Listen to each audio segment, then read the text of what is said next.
opportunity and a space to showcase what projects they're working on, what talents they may have to offer. Is just really a blessing to us and to the community. So we're very grateful to have Jireh Productions here this evening to welcome you all and show you what they're working on. We are very passionate about this project. We came across this project about a couple of years ago.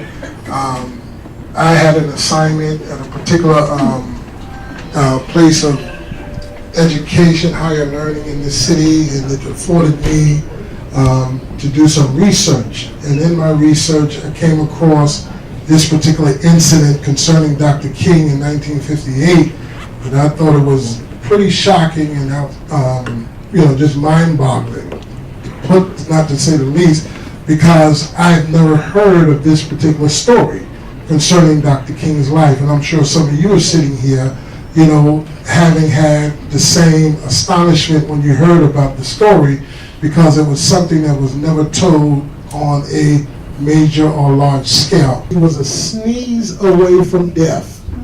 And it was that the unsung heroes in Harlem came together, rallied together, the officers, the nurses, individuals, those that were there, the passerbys, that came together and rallied with Harlem Hospital and saved our most noted civil rights leader's life, to the point that his name rings throughout not only this nation, but other nations and all across this world.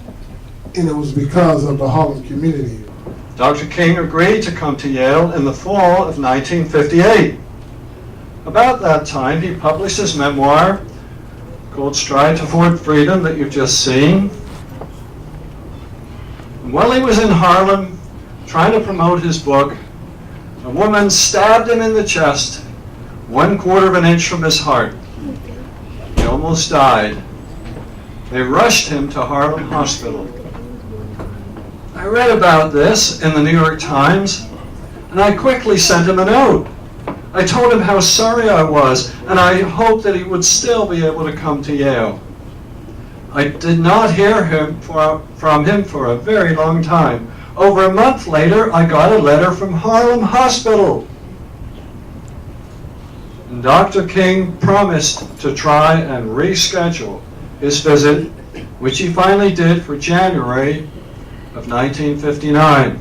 I had reserved Woolsey Hall for him to speak.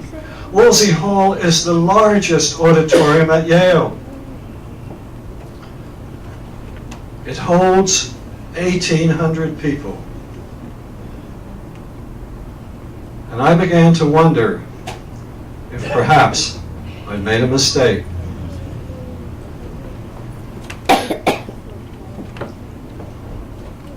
But Martin Luther King insisted that with passion and perseverance, we could achieve integration with legal and moral force without violence. And the crowd of over 2,000 students stood up and cheered. He sounded like an Old Testament prophet. I was looking for another project that would involve Harlem, that Storyville could get active again, and was so happy when Al came forward with the perfect way to honor this community and to honor Dr. King with a part of his career that people weren't familiar with. Tonight, coming here, I came with the thought that it is time to resurrect the dream. If we don't resurrect the dream, we will allow ourselves to find ourselves in a nightmare. And it is time for Harlem, because Harlem has always been the epicenter of courage and tenacity. The people of Harlem have always stood up. When Adam Clayton Powell brought to the community that it was time for us to stop allowing people to come in our community right at Bloomstein's department store and make money and not give us employment. It is time for us, and tonight you are here. You're not here just to look at what could be a popular movie. It's not about a movie. It's not about entertainment. It's time for us to understand that we are in a position in this country today that is just as dangerous as we were in 1958. That's right. This documentary can be the catalyst for us to reignite the flames that need to be burning again. But my father tells me about that night, and he was actually going to the Waldorf Astoria for a wedding, and he was in a tuxedo. And he was at Waldorf Astoria, and he just called to see if there was any emergencies. So they said, you better get here. So he dropped my mom off, and my father, he doesn't stop for red lights when he has no problem. So when he had a problem, you know he wasn't stopping. When he got there, Dr. Maynard and Dr. Cordice, it was a touchy situation. And if you look, when Phil, I'm sure you saw the trailer, Phil Romano, my father, walked in as like a renegade and just surmised the situation very, very quickly. And he knew that if he tried to take the letter opener out, there was a 70-80% chance that a shake or a cough or a sneeze, and Dr. King would perish. So he quickly took control, and because Cordice and Maynard, they were like, we got to do something. But my father knew time was at the essence, so he expertly removed 2 ribs from the side, so he can get in and not take a chance where it automatically would go out, not left or right. Now, he's telling me this like, you know, plant your left foot, go up for a layup. I mean, I don't know anything about that. But the picture you see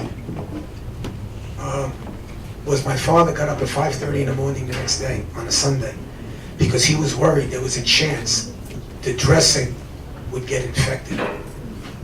So he got up and he went there, and some paparazzi snuck in a lot easier than it is now. And that's that picture you see where Dr. King with the tube looking up at my father. This night has been so special. It was exactly what we were looking for. Thank you so much for having the vision and the commitment to bring this much needed story to light. You know, there's so much history about Harlem, especially now with everything that's going on in the community, and you hear the word Harlem Renaissance being used a lot. And I tell people, and I just tweeted about it from our restaurant Twitter, that it's not truly a Harlem Renaissance unless there's arts, culture, and commerce. So that's what we're trying to do with our lecture series.